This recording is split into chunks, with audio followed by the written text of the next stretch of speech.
Филипче ги свика коалицијските партнери. Мицковски возвраќа наместо резолуцијата во собранието по предлог на СДСМ, советниците на ВМРО ДПМН ќе достават резолуции во општинските совети. Бугарскиот парламент едногласно ја прифати оставката на бугарската влада. Ја киднапирал, ја убил и ја закопал жител на Гостиварско Неготино, осомничен за грозоморно убиство. Соседите сведочат дека бил повратник од странство со криминално досие. Авион Пайпер принудно слетал на Мавровското езеро. Двајцата патници од Косово со повреди пренесени во болницата во Гостивар. Хитна медицинска помош без основни лекови се наплаќало и за интервенции кои се бесплатни. Контролите на Фондот за здравствено осигурување откриле сериозни пропусти во работењето. Овие вести во живо за попладневната средба на Филипче со коалиционите партнери. Останете со нас.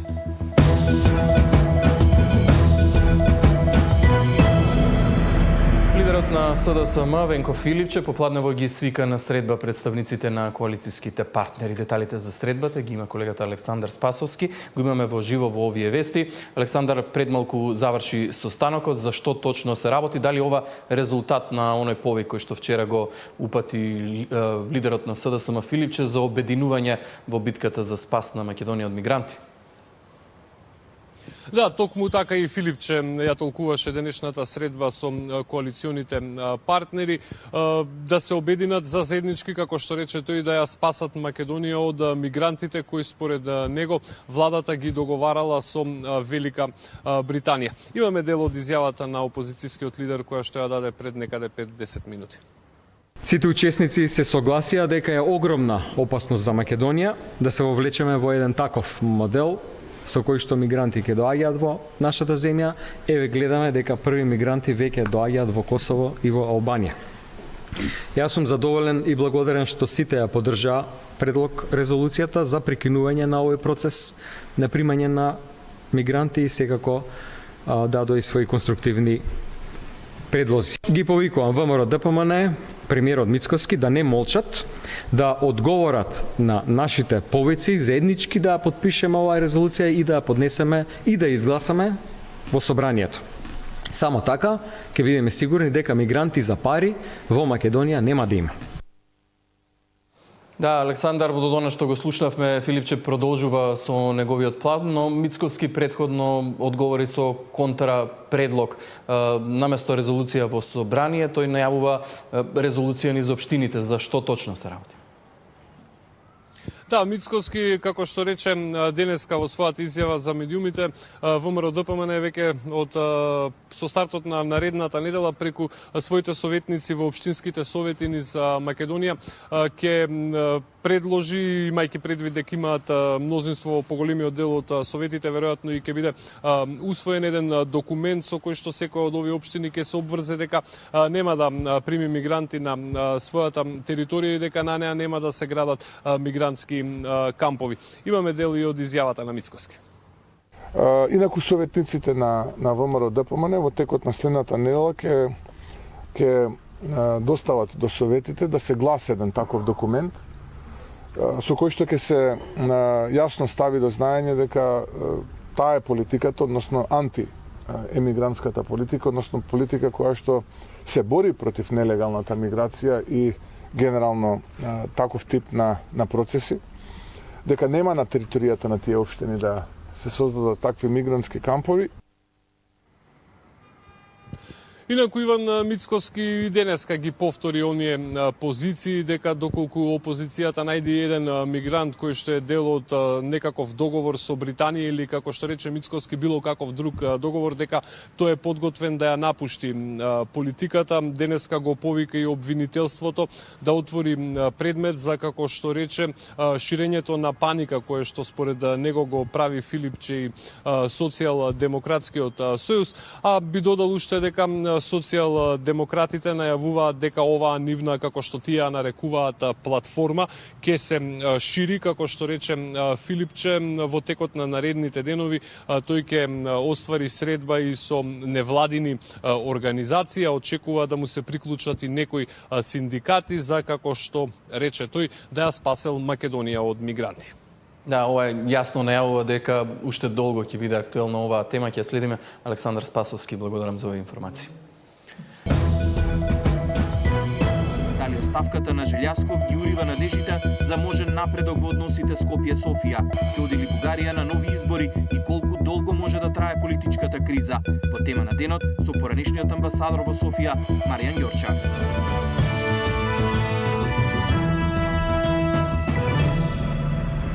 Грозоморен случај на убиство ја потресе јавноста. Жител на Гостиварско Неготино ја киднапирал, ја убил и ја закопал во атарот на селото неговата познаничка која беше пријавена за исчезната. Деталите во полиција ги открила неговата сопруга. Мештаните сведочат дека извршителот бил повратник од странство кој имал криминално досие. На терен беше Миријана Давидовска. Ја киднапирал, од дома ја убил, па ја закопал. 53 годишна жена од селото Равен била пријавена за исчезната 2 дена пред да се открие убиството. Осумничениот ја застрелал со пиштол и ја возел се до атарот на своето родно село Неготино, каде ја закопал во дупка покрај реката Мазрача. Полицијата го лоцирала местото по сигналот од мобилниот телефон на жртвата, откако сопругата на осумничениот признала дека тој го извршил убиството.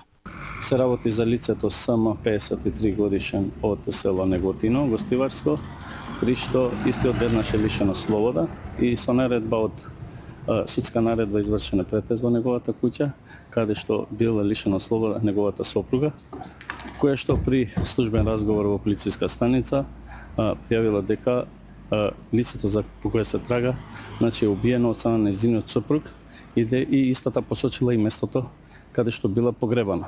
Јавниот обвинител нареди обдукција и идентификација на починатото лице и прибирање траги од лице место. Во текот на ноќта беа преземени повеќе истражни действија, пошто за едно осомничено лице е одредена мерка краткотраен притвор од 48 часа за обезбедување докази, додека уште едно лице е задржано и за него се вршат проверки, вела Тотојо. Случајот го пријавува синот на жртвата кој во полиција јавил дека неговата мајка на 9 декември се оддалечила од својот дом и не одговора на повиците. Од 7.12.2025 година неговата мајка значи не може да стапи во контакт и не може да ја пронајде. На полицијата и доставили снимки од надзорна камера на кои се гледало дека неговата мајка влегува во возило Фијат. На снимките било регистрирано и дека ден предходно осомничениот убиец влегол во семејниот дом на жртвата, пребарувал и украл пари. Иселеник со криминално досие кој има одлежана и затворска казна надвор од Македонија се враќа во државата пред 5 години. Она што е досега познато е дека не бил во роднински врски со убиената 53 годишна жена. Мештаните беа вознемирени од случајот. Малкумина го познаваат бидејќи тој одамна заминал да живее во Италија. Добар е био човек како ја го знам, али Познававте? Ако познававме овако, као малена, ја сад сам дошол во Италија една година, негова сторија како му е била, не сум бил информиран, сега слушав дека имал неки проблем тој. За тоа дечко знаеме кој е, ако е тој, жалосно е за сите, тоа е. И мислим и селото добива лошо име. Слушнете за случајот? Слушав, не ми е познат. Не ги познавате луѓето ни? Не, живеам во странство и ретко доаѓам тука и веројатно се иселеници во Неготино. Веројатно. Неофицијално зад убиството се кријаат финансиски мотиви, но тоа допрва ќе го истражува обвинителството. Миријана Давидовска, Сител телевизија. Мал авион од марката Пайпер денеска се урнал во Мавровското езеро, информира од Центарот за управување со кризи. Во авионот се наоѓале 2 лица од Косово кои се здобиле со повреди. Инцидентот бил пријавен на единствениот повикувачки број 112. Информацијата веднаш е проследена од страна на ЦУК до надлежните служби за итна реакција, а на терен били испратени екипи од СВР Тетово, итна медицинска помош и регионалниот центар за управување со кризи од Тетово. Како што информираа од полицијата, денеска во 12 часот и 35 минути во СВР Тетово, одделението за внатрешни работи Гостивар, е пријавено дека во Мавровското езеро, во близина на браната Белички канал, паднал мал спортски авион. Според пријавеното, од авионот на копното успеале да излезат двајца косовски државјани, ДЖП на возраст од 41 година и ДМ на возраст од 64 години, кој го управувал леталото. Тие се здобиле со повреди и се пренесени во медицинскиот центар Гостивар за укажување помош. Полициски службеници од полициското одделение Маврово веднаш излегле на местото и во разговор со нив ДМ изјавил дека поради проблем со моторот слетал во езерото, информираше секторот за внатрешни работи Тетово. Новороденче старо 8 дена вчера било примено мртво во Прилепската болница. Мајката сама ја напуштила болницата на вториот ден од породувањето, велат од болницата, а по случајот постапуваат полицијата и јавното обвинителство. Вчера утрината околу 8 часот и 10 минути во Прилепската болница е примено новороденче старо 8 дена без знаци на живот. Од болницата велат дека од страна на педијатар и анестезиолог било постапено според сите протоколи, а случајот бил веднаш пријавен во полиција. Мајката пред 8 дена се породила во Прилепската болница, а по нејзино барање си заминала оттаму уште вториот ден. Според јавниот обвинител Стефчо Биновски од ОЈО Прилеп, веднаш бил оформен предмет за случајот. Телото на бебето е дадено на обдукција која што е направена вчера во клиничкиот центар во Битола, од каде што се чека да пристигне и обдукциониот наод, од кој што ќе зависи во која насока ќе тече истрагата и кои мерки ќе бидат понатаму преземени. По наше барање, МВР изврши разговор со лекарите во болницата и родителите на детето. Исто така, извршен е увид и во нивниот дом, а собрана и целата потребна документација за случајот, велат од ОЈО Прилеп. Од Центарот пак за социјална работа од овој град, известување за настанот добиле дури денеска. И нивни екипи утринава веднаш излегле на терен. Станува збор за полнолетни родители кои што немале забелешки за Центарот. Како услуга оттаму користеле само детски додаток. Денеска е извршен и погребот на бебето. Деновиве ќе се знае во која насока ќе се движи целата истрага околу овој случај. За Сител, Дарко Штарговски. Системот Безбеден град се одложува за 1 месец, наместо на 1 јануари, казни ќе се издаваат од 1 февруари идната година. МВР ќе прифати и поголем дел од забелешките кои беа истакнати во тест фазата.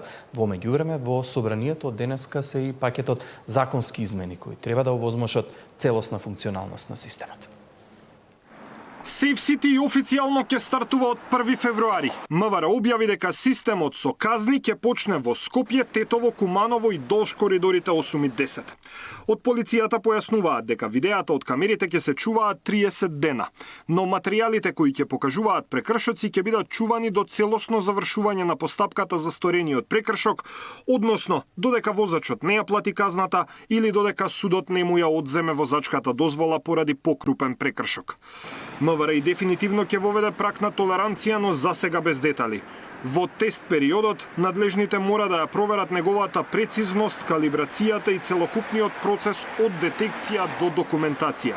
За редовната примена е предвидено да се донесе решение според европските стандарди и практики и се очекува тогаш да се утврди и прагот на толеранција, кој секако дека ќе биде во интерес на граѓаните. Целта не е Министерството за внатрешни работи да казнува за минимални надминувања, туку да ги спречи опасните брзини и безобзирни употреби на моторни возила кои предизвикуваат сообраќајни незгоди и кои одземаат човечки животи.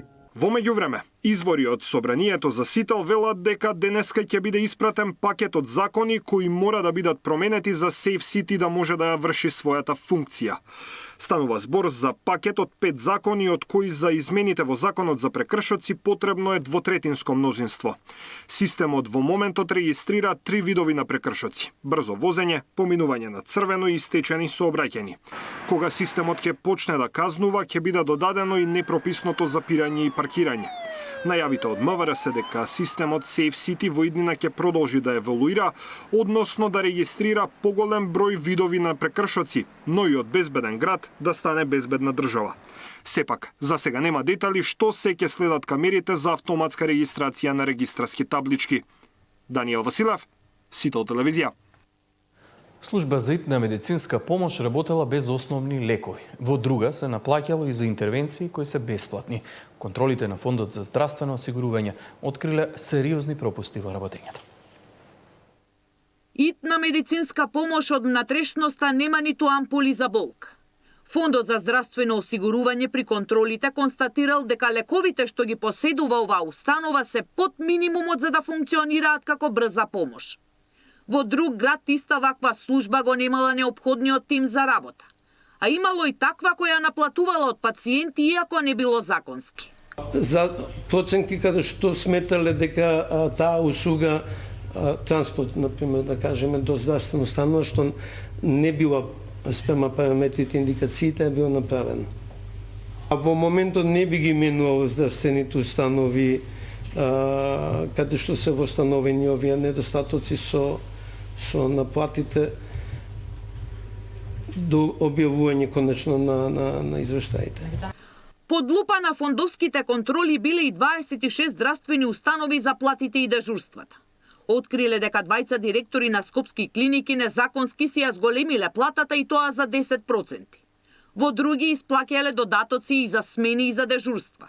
А 8 воопшто не доставиле податоци, што според фондот укажува дека се проблем неоправдани и несработени дежурства.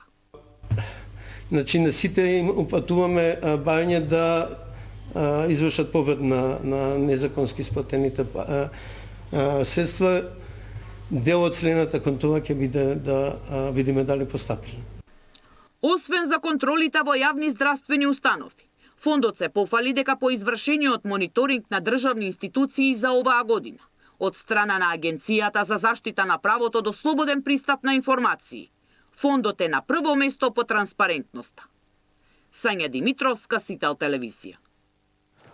СДСМ објави нова бомба, обвинувајќи дека банка која не добила дозвола за влез на европскиот пазар ја купила Стопанска банка Битола. Според нив станува збор за банкар близок до српскиот претседател Вуџич, а тоа го оценуваат како откривање на врската со власта во Македонија. Како тоа? Европската централна банка има превземено ваков ригорозен чекор, а Трајко Славевски и НБРМ без размислување го дозволиле превземањето во Македонија. Зошто не биле повнимателни? Особено што станува збор за банка од понизок ранг. Еве го сценариото на кое предупредувавме. Оваа трансакција е нераскинливо поврзана со финансиско-политичката мрежа на владеачките структури во Србија со Христијан Мицковски и ДПМН. Реагира од банката, велат најостро ја осудуваме денешната пресконференција на СДСМ и изнесените невистини и манипулативни наводи кои се во целосна спротивност со јавните заложби на оваа партија за привлекување нови инвестиции и унапредување на регионалната соработка, велат од Стопанска банка АД Битола.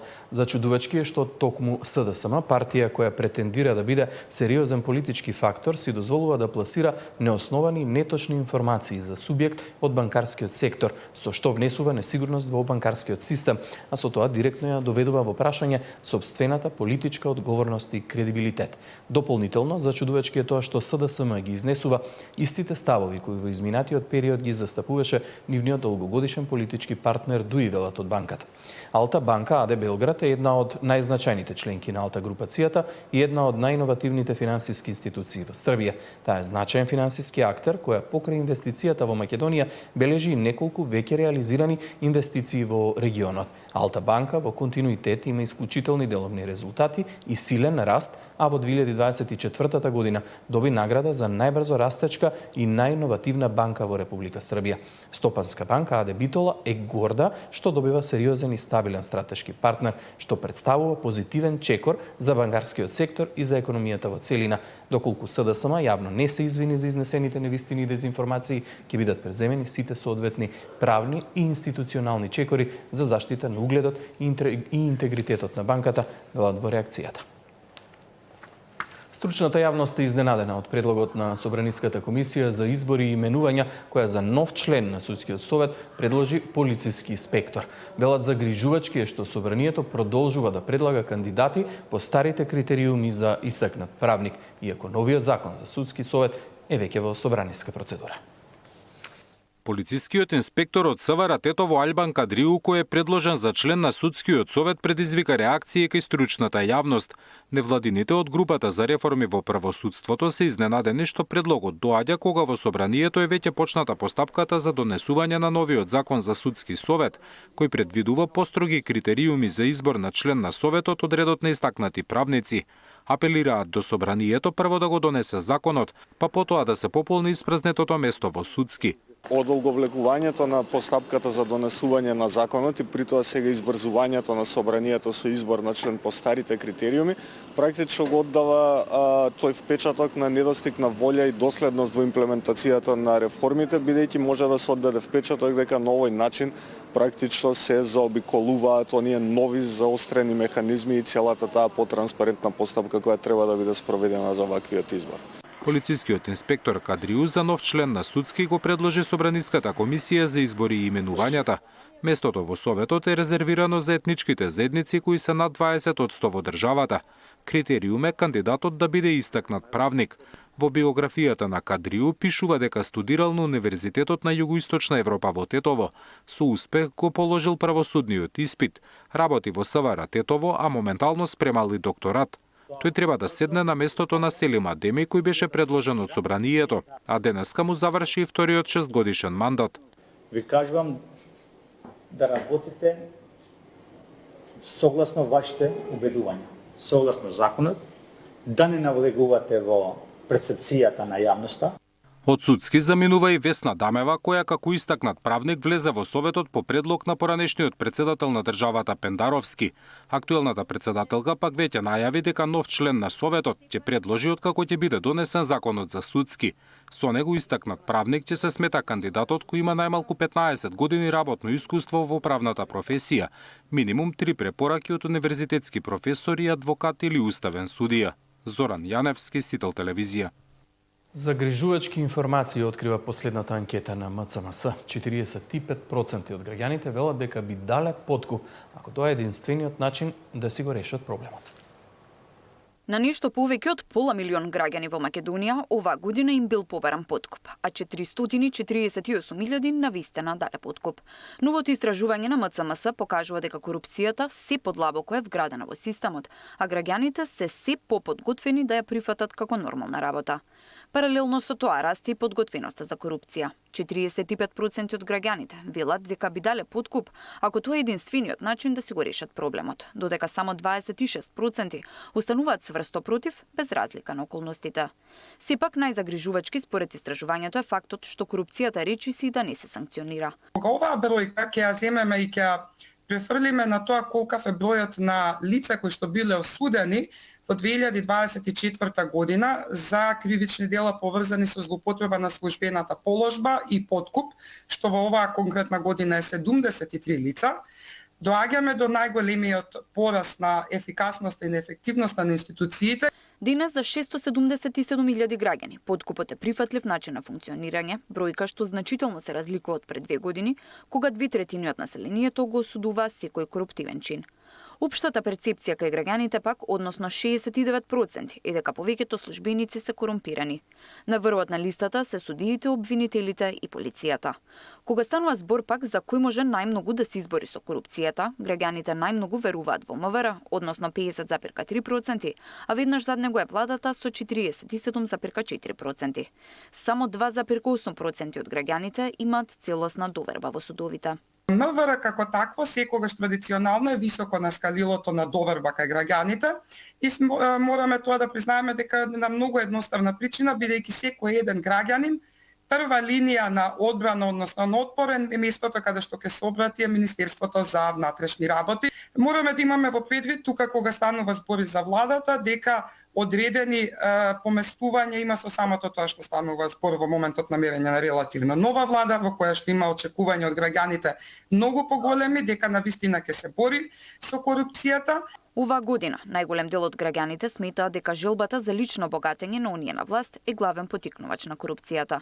Песимизмот и понатаму е висок, околу 80% од граѓаните очекуваат дека коруптивниот притисок ќе продолжи во иднина. Анкетата за МЦМС ја спроведе М-проспект телефонски на репрезентативен примерок од 1000 полнолетни лица во период помеѓу 4 и 25 јуни.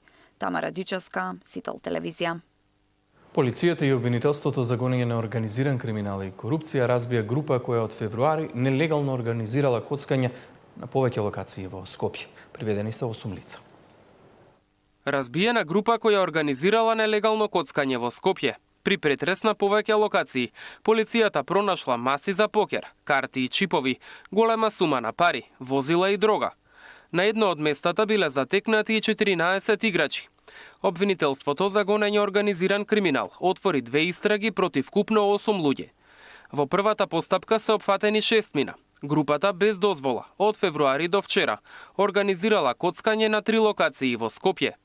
Осомничените обезбедувале играчи и договарале термини за игра на омаха, покер, круг и бридж. Игрите се одржувале во точно определени денови, со утврден број играчи и со однапред договорени правила и влогови. Имале и каса за уплата и исплата, а ангажирале луѓе и за средување на масите и за делење на картите. Ке се гонат за злосторничко здружување и приредување игри на среќа без лиценца. Во втората постапка е опфатен еден од осомничените од првата група и уште две други лица се сомничат дека преку лихварство и перење пари заработиле над 120.000 евра. Парите ги внесувале на своји сметки и ги користеле за купување недвижности, отплата на кредити, но и за луксузен живот. Обвинителството побарало притвор за 7 мина и една мерка куќен притвор. Мартин Арсов, Сител телевизија. Добавувачите на ефтини нарачки од Кина велат дека новите законски измени и поголемата цена веќе е пресметана во објавените цени на веб страниците. Деталите од Наташа Мерсовска. Данокот од 18% за малите нарачки од Тему и Алиекспрес веќе е пресметан во цената. Него го плаќаат граѓаните кога купуваат одреден производ. Но зголемувањето не е 18% затоа што дел од данокот го субвенционира Кина преку леснувањата за зголемување на нивниот извоз, велат од фирмата која ги доставува нарачките од овие компании до дома. При влезот во Македонија пак, ако нарачката е над 90 евра, се плаќа и царина. Затоа компаниите веќе почнаа да ги делат пратките под оваа сума. Кога се формира една нарачка, кога ќе дојде апликацијата за плаќање, бројката може да биде променета. Има различни типови на продукти што подлежат по различни видови на царинење и зависност од сумата, но во суштина тоа е така како што кажавте.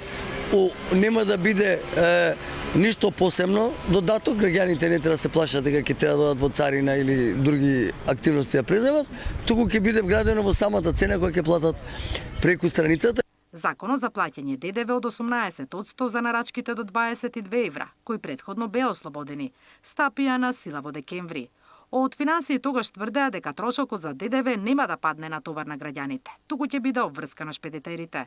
Од царина појаснуваат, данокот го плаќа операторот во име и за сметка на граѓанинот или самиот нарачател во случајот граѓаните. Овој закон е најблаго кажано од наша страна многу коректен закон, никого нема да удри под джеп, нели, народски кажано, а во буџетот, државниот буџет ќе се слеат дополнителни средства. Од операторот кој ги доставува пратките најавуваат и новини. Производите ќе можат да се плаќаат при самата достава во кеш.